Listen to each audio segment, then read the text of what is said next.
Professor Sam Amadi joins us now to discuss Rotimi Amaechi's declaration and much more.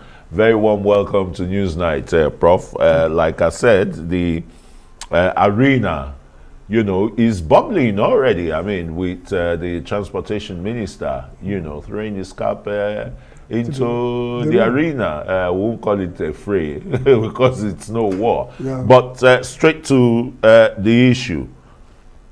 With the enormity of the challenges Nigeria is facing, what should really be the focus of aspirants for the presidency, like Amaechi?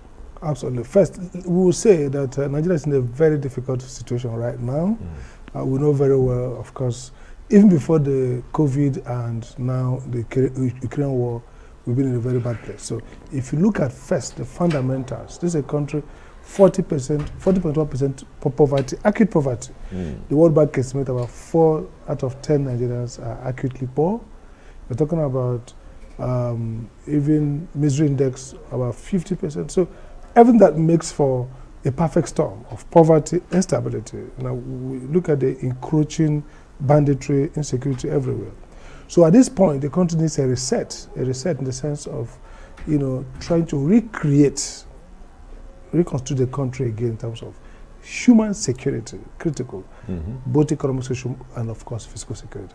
So what that means therefore is that this is the time that you think that the best and the brightest from the country, those who are the most innovative, most public spirited, least corrupt, very extraordinary and unusual politicians. And driven with developmental ideas. So like many parts of the world, at this period like this, of darkness, of failure, of incompetence, of poverty, elicit the best from among us. They probably would have set up a think tank now. We don't seem to have that, amongst the Nigerians. Even the political parties. Yes. If you look at the campaign, they don't have a think tank. Everything is about transitional struggle for power. So look at the politicians that are coming out. Look at the speech they're making. There's no sense of urgency. There's a sense in which some braggadocio, I'm the best.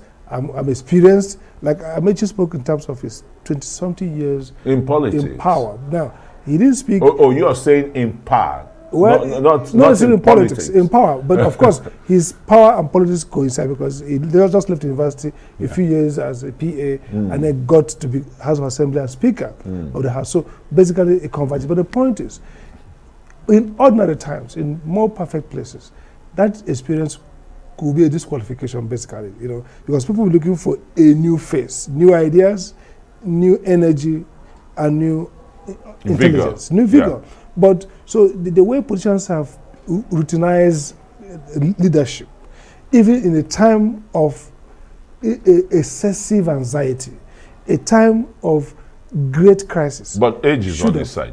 Well, young, but the point that I'm saying that he should talk less about staying too long in power and more about the ideas. And again, when you are in power, your profile for governance is what you have done, not what you will do. When you're unknown, when you're not in power, your CV speaks. But once you've held public office, your next auditioning for the next job is right about what you've done. So the difficulty also of the candidates who are coming, whether from the PDP or APC, is that many of them are persons who are in power, either as ministers, as governors, and really their scorecard doesn't inspire confidence, doesn't show that innovation, doesn't show that disruption, because Nigeria needs some kind of disruption and reset.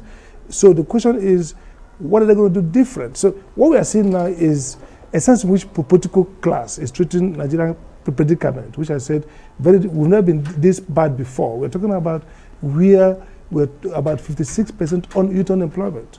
We're talking about a process in which even our biggest revenue earner, the oil and gas sector, gives you only 1%, of employment. So basically, it's a time bomb. If you look at food inflation, and of course we expect that more will happen in 2022 down the line because of the Korean war that's causing the Ukrainian-Russian war. Ukrainian-Russia war causing a spike. So what that means that even if in the past we didn't have these transformative leaders, developmental-minded leaders. This is actually the time we need them. And so those who are coming out to contest should have a sense of urgency and then craft their messaging to be such that clearly mobilizes Nigerians towards a new beginning. Maybe let's watch for the reporter, the declaration of the vice president and a few other person comment. Let's see if we can hear something that speaks more about the urgency of now, about the crisis, about the need to reset institutions and create, new framework for economic development, inclusive growth, and social stability. So we're not hearing that. And then the parties also to be blamed. The parties' processes have been so trapped in power contests. So you look at the two parties. The leadership are more focused on putting out the fire, dealing with consensus. There's really sitting back and saying, look, if we win this power, we're going to deal with a very, very extremely difficult challenge. Now, shouldn't it be the time for the electorate to really decipher, be discerning in choosing that leader that would... Absolutely. The problem is that because of the high despondence and the sense in which Nigerians are fatalism, fait accompli, that, oh, this is like, we don't care. So you can see a low energy civic consciousness, which also parallels with weaponized poverty. So people are disconnected and really maybe giving more to violence, giving more to maybe crimes rather than getting involved in the civic space. So you see that there's no demand for good governance, and that's really what driving it. So the point is, bottom line is, look, you have political parties that are not focused on the challenge they're going to meet. You see aspirants that are basically routinizing politics. This is more like another of the show. We did it. We went to House of Assembly 2021. We went to the Senate. Now we need to be governor or president. Nobody's sitting back and saying, this crisis we have now, what kind of leaders do we need? And what can we do? So we're not saying that think tank. We're not saying an effort to pay attention to the seriousness of the challenge. And we're not seeing the parties themselves focus on the policies. So we hope that maybe after the primaries, are we going to see a sense in which of realism, a new sense of realism, that the political parties and the candidates begin to really take seriously the challenge of existence. Let's hope that it will be a new beginning. There is always a second chance. We just hope so. Yeah. Thanks so very much, Professor Sam Amadi. Wish we have enough time, but the points have really been made very copiously. Professor Sam Amadi, Arise analyst and lawyer.